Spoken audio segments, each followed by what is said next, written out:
I'm Mr. Loomis. In our last lesson, we talked about how the United States became a country.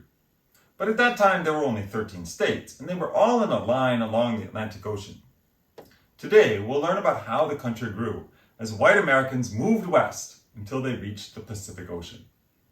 We'll start off by previewing our topics. First, we'll talk about what the key conflicts were between whites and Native Americans. We'll learn how Texas became a part of the United States in a war that we had with Mexico.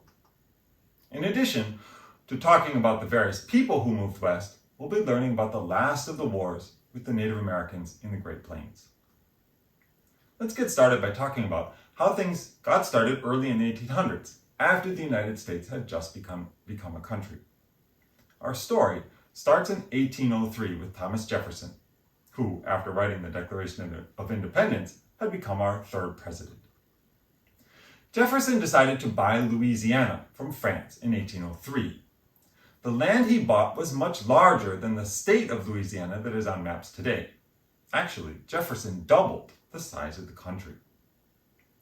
To find out what was on the land he had just bought, he sent Lewis and Clark on a multi-year trip to the Pacific Ocean and back.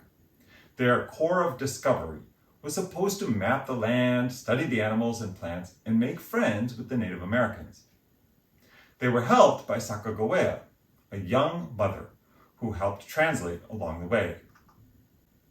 The Lewis and Clark expedition, may have been peaceful, but most meetings between white Americans and Native Americans were not.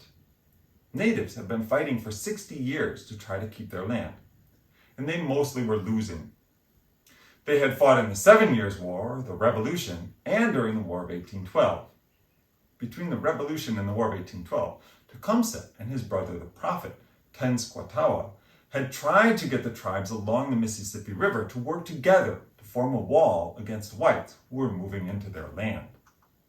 They ended up fighting American soldiers at the Battle of Tippecanoe, led by William Henry Harrison, and lost. Tecumseh left for Canada. Harrison became popular and became president, and whites continued moving west. After defeating Tecumseh, white Americans continued their march. To continue our story, we have to move a bit south to Texas. Texas used to be part of New Spain, and then Mexico after Mexico won independence. Mexico invited American settlers to move into Texas to increase the non-native population. These were Tejanos, and they brought their slaves with them. When Mexico made slavery illegal, the Tejanos decided to fight for independence from Mexico. They did not want to give up their slaves, and they did not speak Spanish. They were not Catholic like most other Mexicans. The Texas Revolution was a win for the Tejanos. After the loss of the Alamo, they beat Mexican leader Santa Anna and forced him to let Texas become independent. Sam Houston became the president of the new Republic of Texas. Almost right away, they asked Congress to annex Texas. But because American leaders were worried about balancing slave and free states in the Senate, Texas was independent for 10 years. Americans started to believe in the idea of manifest destiny. They thought that God wanted their country to cover all of North America, from the Atlantic to the Pacific Oceans. They chose James K. Polk to be president in 1844. He was a strong believer in this idea and promised to make Texas a part of the United States. He also said he would go to war with Great Britain over control of the Oregon Territory. Polk annexed Texas and then started a war with Mexico by sending American troops across the Nueces River into land both the United States and Mexico said was theirs. Some Americans thought a war with Mexico was wrong, but many others wanted land in the West and liked what Polk had done. The war went well. American soldiers invaded Mexico, beat Santa Anna, and forced him to give up the Mexican cession, which makes up most or all of what are now the states of Arizona, California, New Mexico, Nevada, and Utah.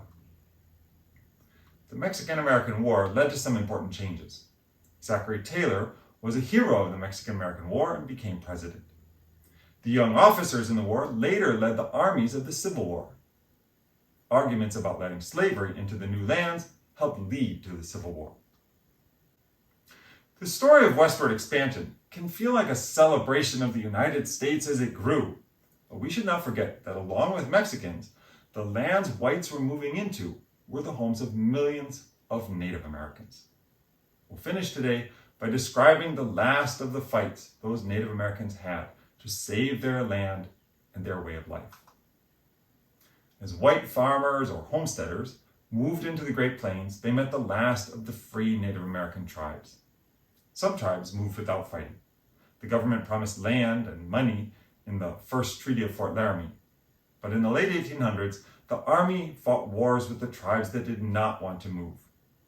The Sioux were a large group of tribes living in what is now the Dakotas and Montana. Fights between Sioux and settlers led to the Sand Creek Massacre by the Army. The government often broke promises it made to the Sioux. So the Sioux met up to become a large fighting force. Their leaders were Sitting Bull and Crazy Horse. In 1876, they beat General Custer's soldiers at the Battle of Little Bighorn. In the end, however, the Army was able to force all Native American tribes onto reservations. Key to the life of the Plains tribes was the buffalo. They used it for its meat, fur, bone, and it was central to their religion as well. Whites understood this and began to kill all the buffalo. They knew that if there were no buffalo, the Native Americans would not be able to live on their land and would have to move to reservations. Congress wanted the Native Americans to live more like white Americans, so they wrote the Dawes Act.